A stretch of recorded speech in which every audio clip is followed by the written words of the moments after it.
Sup guys, I'm back, and today I'm going to be ranking all the Godzilla 1984 figures in my collection.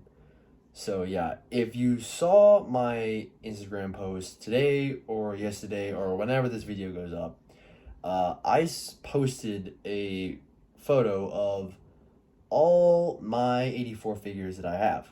And it kind of sparked an idea in my mind, like, why not make a list of me ranking them, since Godzilla 1984 is my favorite Godzilla design.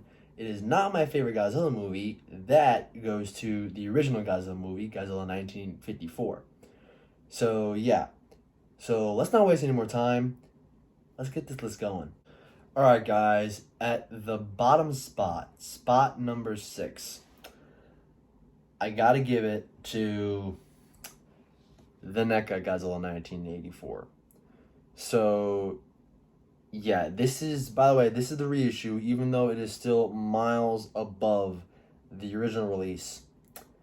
It still is lacking in the sculpt. The sculpt it's just not there. The sculpt, I mean, it looks like 84, but you can obviously tell it's 84, but it just doesn't look that good. Like, articulation's good. Paint job is actually pretty darn good too. But again, it's just the sculpt on this guy. The sculpt is just, I can't get by it.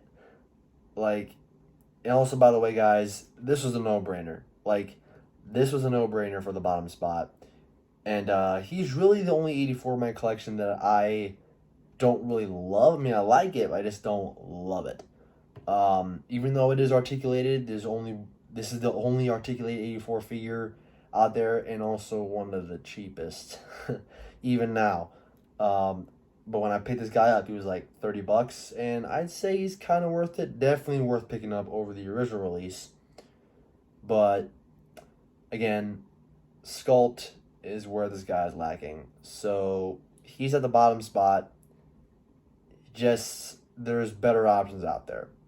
So now that we got spot number 6 out of the way, let's move on to number 5. Alright, guys, for number 5, mind you, this is where the list starts to get interesting. I said that the bottom spot was really a no-brainer. Spots 5, 4, and 3, this is where the list starts to get pretty difficult for me, because it's just so hard to rank these figures. Like, I love them all so much. But again, spots 5, 4, and 3, they're very difficult to decide. But I'm just going with my gut with these next 3 figures. For number 5, it pains me. The Memorial Box, Godzilla 1984. I hate myself for doing this, but it's just because he's such a good figure. I mean, the sculpt in this guy is just so good. For a Bandai figure to have this good of a sculpt is pretty darn good. But like Rich Iso says, you can never go wrong with Bandai figures. That's where I bet a lot of us started collecting, is with Bandai figures. That's where I started. And some Bandai figures have really fantastic sculpts, i.e., example, this one. And with most Bandai figures, some of them can be a little hit and miss, but for the most part, Bandai figures are pretty good, especially this guy for the sculpt. He is just awesome looking. And mind you, I got this guy when I had the original NECA 84. I got this guy at G-Fest, paid $150 for him. Yeah, he's also one of the harder Bandai figures to hunt down. But when I got this guy, he was definitely beating the original NECA release. He's even blowing the reissue out of the water. This guy's sculpt is just so good. Articulation, not a lot, but sculpt is where this guy shines. I love this guy. It pained me to put him at number 5 because I love this guy so much. Have so many fond memories with this guy from G-Fest 23, my very first G-Fest. But he's, from my opinion, he's number 5 in my collection. So yeah, that's number 5. Let's move on to number 4. All right, guys.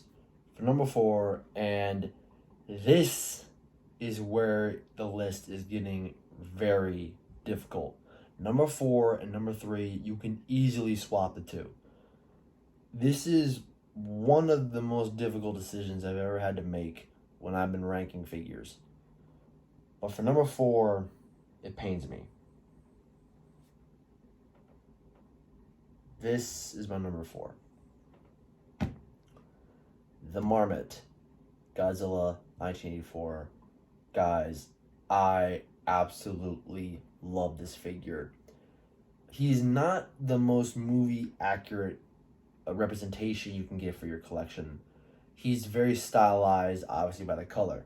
Marmot figures are meant to be pieces of art. They're not meant to be extremely accurate to the movies. They're just meant to be standout pieces on your shelf.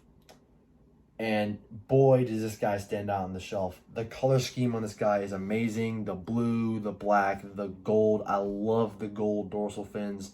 They're the part of the figure that pops, that stands out. It's just, this figure's so good. And he's one of the more expensive figures on this list. He ran me $300 at G-Fest.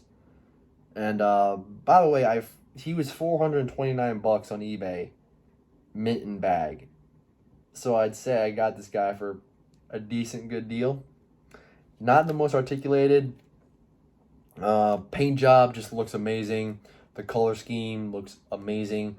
He's also a first in my collection because he's based, I believe the sculpt is more based on the Saibot. I think that's what they were going for, which is really cool. We don't have many Saibot 84 figures out there. But boy, guys, this figure looks amazing. The paint job is the selling point on this figure. It just stands out. It's something unique in my collection.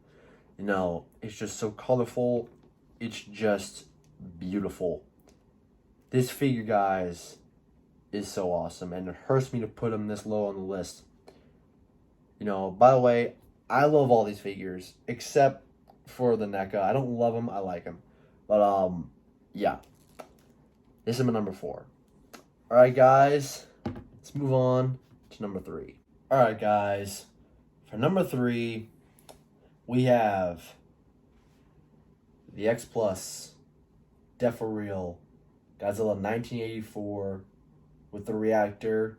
And also, he lights up. So turning off these lights here real quick. At least this light. Let's plug this guy in. Give you guys a good look here. Position properly. Boom. Look at that. Just looks so awesome. This is my only light up X Plus figure in my collection. He is so awesome. You know, I don't want to light him up that often because I hear the stories about how X Plus figures burn out on you. But guys, this figure, the selling point for me on this figure is the detail. Look at how detailed this figure is. He's more detailed than the 30 centimeter, dare I say, the Sakai figure. And it's pretty impressive to get this amount of detail on a figure this small, like a small figure like this. Because usually with bigger figures, you're able to capture details more. I personally believe it's easier to sculpt details on a bigger figure. But on a smaller figure, it could be more challenging. But, and it's just impressing me how the detail is on this figure. And the only eyesore is this plug right here for the battery pack, but it's not really a big deal. This figure is he's just so good. Even though Death-for-Reals are like way more detailed, way more expensive, way better Funko Pops. They're just so awesome, and I got this guy for $100. Pretty darn good deal, I would say. Again, the selling point for me on this figure is the detail. It just looks so awesome. The head sculpt is, I wouldn't say the most accurate, but it's still pretty darn good.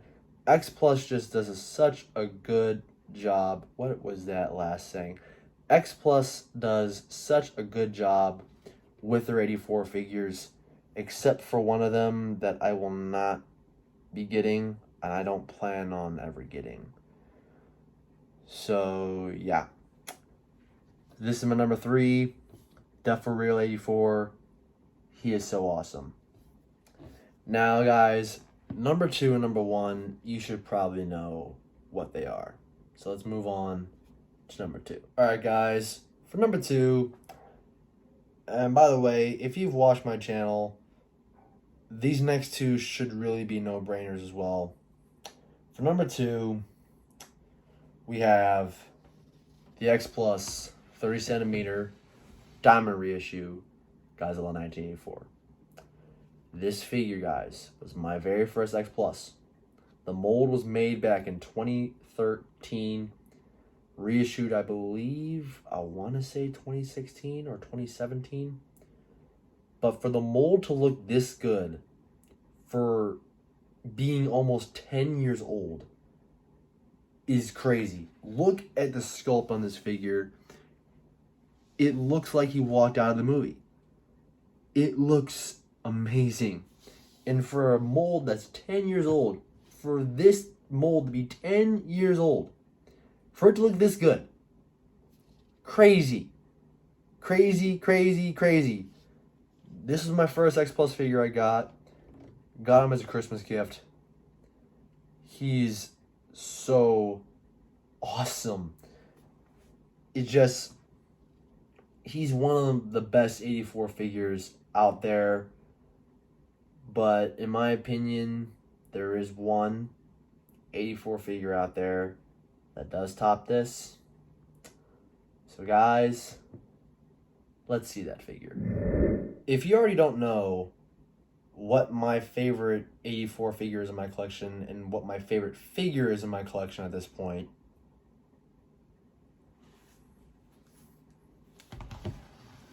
here he is. The X Plus, Yuji Sakai, Godzilla 1984. Guys, I love this figure so much. He looks amazing. Looks like he walked right out of the movie. And I've said this in my review, a quote from Rich Iso: if the 30 centimeter was Blu-ray, this is 4K. This figure's detail is incredible. Based off a resin kit, probably why the detail is better. Resin holds a much more crisp detail than vinyl, but you still lose some of that detail when it transforms from resin to vinyl. But this figure, guys, he's awesome. Picked him up. He is probably the most expensive figure in my collection. $375. But guys, he is 100% worth it. This figure is so awesome. The back spines look amazing, the blue color. The Rick Boy for this figure was lighter dorsal fins. I wish I had the Rick Boy, but even the standard, such an amazing release.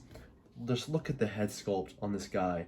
Just looks so menacing, just like the 84 design.